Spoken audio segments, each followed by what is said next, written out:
करते हैं कभी ना।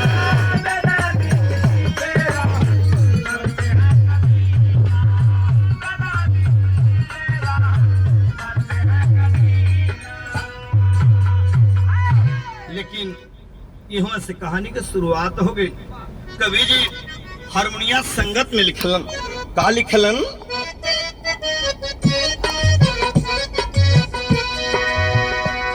पावन पवित्र जग में भाई कहे नाता,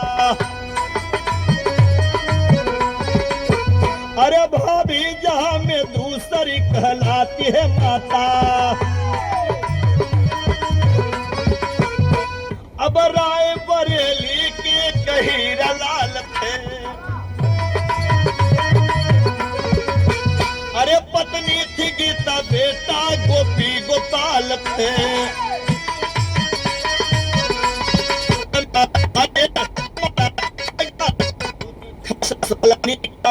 शादी के बाद हीरा लाल के दुई लड़का पैदा भइलन के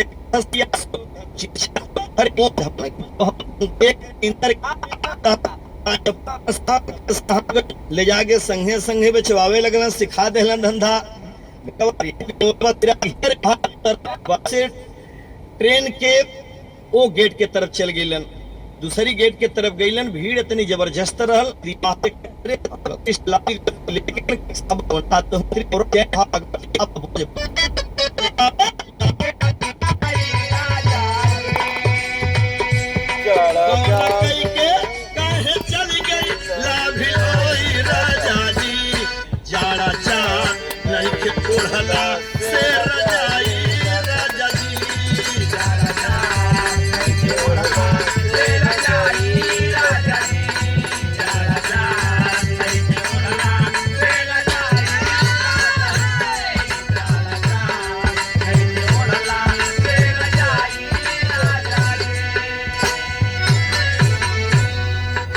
ये बाबू आज मतारी दोनों बचवन के समझावत थे। एक का उमरिया है 13 साल, एक का 8 साल। कलश की बचवा लगत हो हमरो जिंदगी अधजल में बा, लगत बा तोहरी साथ छूट जाई। लेकिन का कहले बा, बात खाता रंग मोरी जिंदगानी बेटा दी।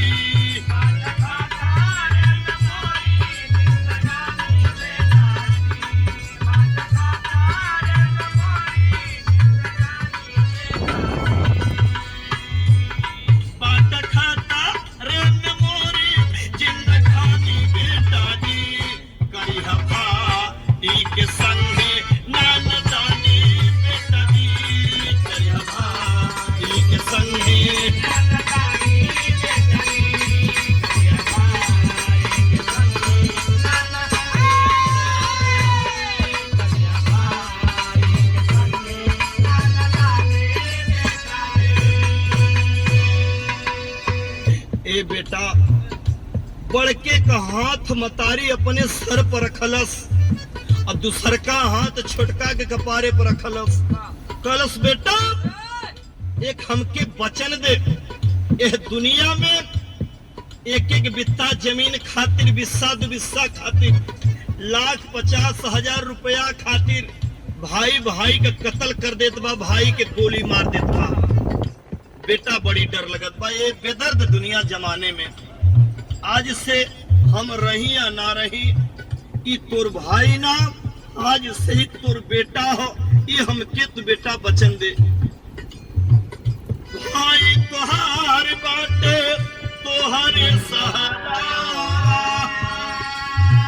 माई बाप भाई बनके तेरा सहारा।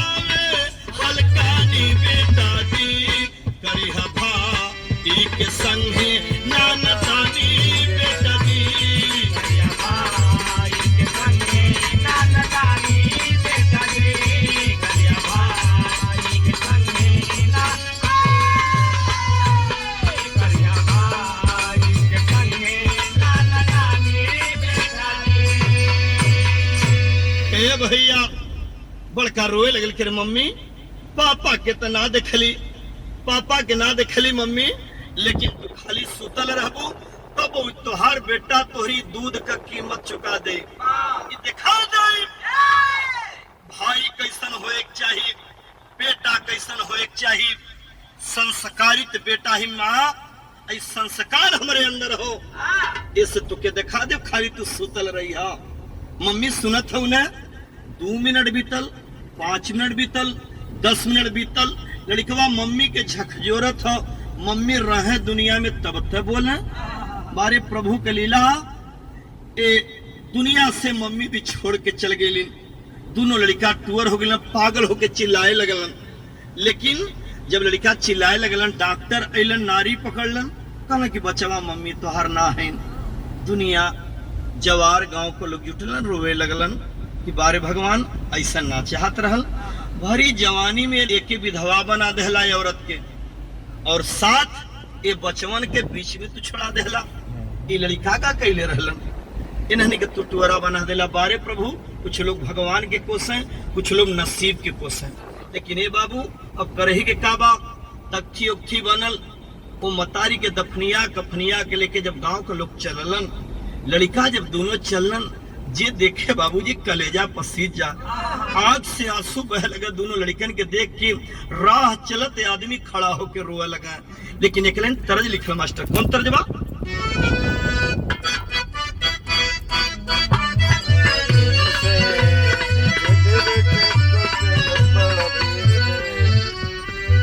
यह तर्जबा, कौनो देवर अपने भौजी से कलश की भौजी हमारे बेरिया हो गई हो, कलश कैसे हो, का यह भौजी तोर बहिन आई सौर पोता तब से हम घबराइल है। का कहत है? अरे छुप छुप चक्कर चलत बड़ा दिन से, छुप चक्कर चलत बड़ा दिन से, छुप चक्कर चलत बड़ा दिन से, अरे छुप छुप चक्कर चलत बड़ा दिन से, भइल बा रोमांस भौजी तोहरे बहिन से, भइल बा रोमांस भौजी तोहरी बहिन से, भइल बा रोमांस भौजी तोहरी बहिन से।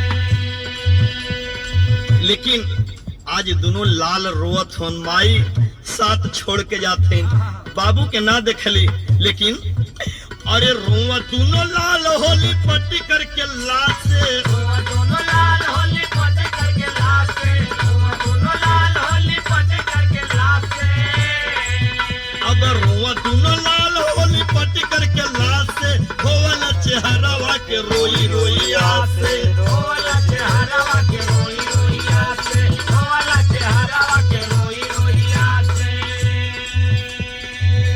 आज मम्मी के घाट हो गई, मम्मी के 10वां बीतल, 10वें पे गांव के लोग चंदा उतार के क्रियाकर्म कर देहलन। लेकिन आज छोटका रोए रतिया के उठ के, जब छोटका रोए तो बड़का गले से लगा ले। इतनी बड़ी बखरी, कच्ची बखरी में दुइया लड़का,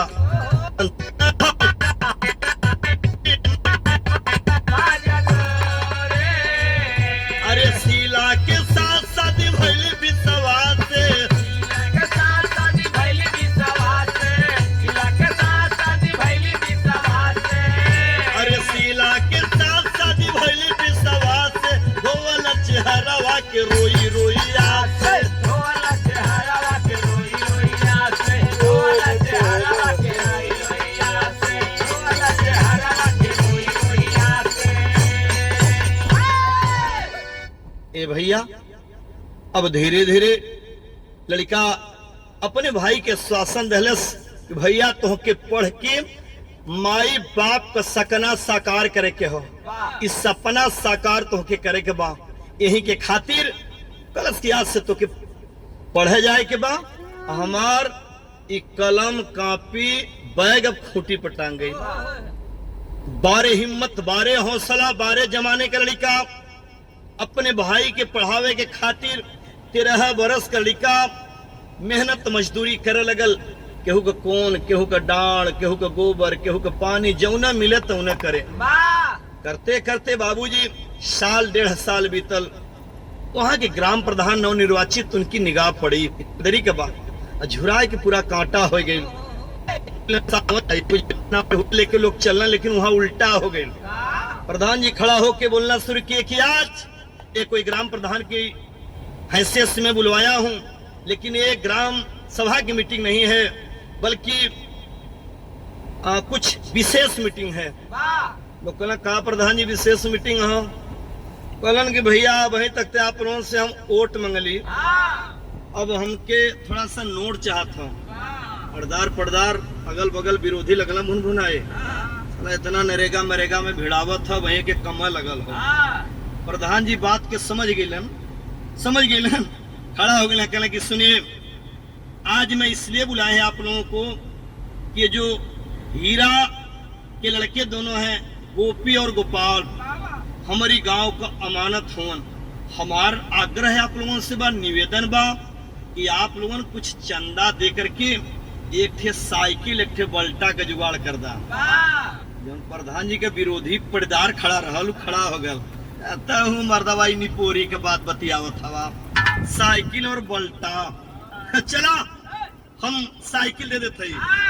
ओकर पर्दार खड़ा हो गया, तू साइकिल देते तो तुझसे मरत है, चला हम बल्टा दे देते। तो प्रधान जी कहने मन पानी बिचाई, कहला दूधो देवे के हो, अगर दुहाई सबकर सोरा का ते के बरहा के देवे के हो। वही बिरादरी बोले कि तैसा टाइट कर ना तो जान दे देंगे। खड़ा हो गया लगा से ना है प्रधान, वो 6 महीना खाली खरी चुनी कर देता हम सर्वा 6 महीना वैसा झुक दे। अलग अलग प्रधान जी कहला ठीक हो। प्रधान जी का मकसद क्या रहल? उनकर मकसद रहल कि अहिरे के लड़का हो, अगर ये दुहाई करी दूधवा बेच के आई खाली धोवन पी है तब वो रहने का शरीरिया ठीक रहे। यह भइल बड़का लड़का दूध दुहावे, दूध भर करके रायबरेली शहर में बेचे और वही रोटी अपने हाथ से बनावे, दूध खियावे, भाई की स्कूल भेजे, तब रायबरेली जा। ये धीरे धीरे व्यवस्था चले लगल। लेकिन ए बाबू अब देखा समय कहाँ पहुंचल, बड़के का उम्र हो गई 20 साल का।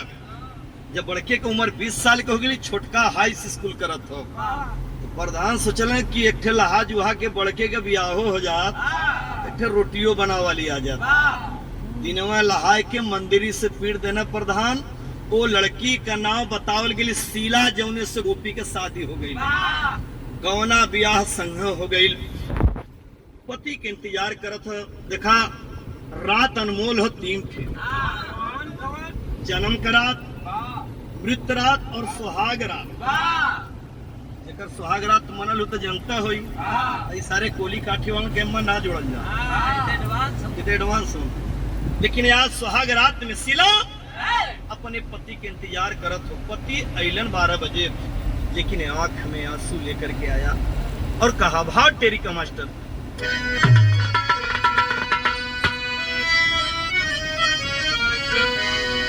अरे भाई से नाता टूटी ना कभी, अरे लाखों जुर्म ढलिया लगी जुर्म कहता था, भाई से नाता टूटी।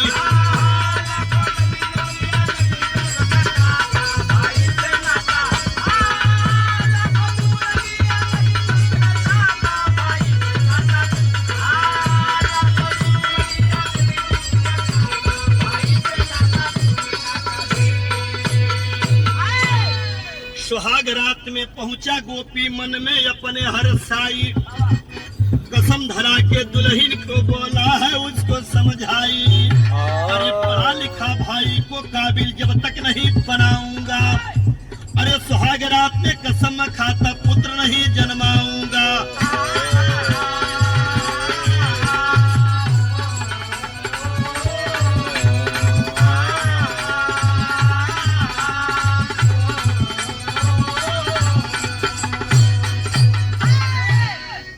पहुंचा दुल्हनिया के लगे गयल, दुल्हन अपने पति के चरण स्पर्श कैली। पतिदेव सुहाग रात में बैठी, कहला कि बैठत तो जरूर हो, कहला कि सैया रोवत काहे हवा, कहला तू ना जनबू रोए के कारण आज भाई के बिछुड़न का याद आवत हो। कहला का? कहला कि माई बाबू की चल गईले के बाद हमार गोपाल हमारे जिगर का टुकड़ा कबो दूर ना भइल, आज हम रोवत है तोरी साथ सुहाग रात मनाई, सूतब और उठब बैठब, अगर हमारी तोरी बीच में बाल बच्चा हो गईलन तो हमार भाई टूअर हो जाई। कल सैया अब तू उपाय बतावा, हम तो अनपढ़ गंवार है न। कन की सुना, अगर वास्तव में तू मेरी अर्धांगिनी हो, एक निर्णय लेना होगा, एक कसम खाना होगा सुहाग रात में, जब तक मेरा भाई किसी लायक नहीं हो जाता तब तक दुनिया ताना मारे मेहना मारे बाझिन कहे हमारी तोहरी बीच में संपर्क हुई, बाल बच्चा पैदा होए के कल सैया तना बदे रोत हवा।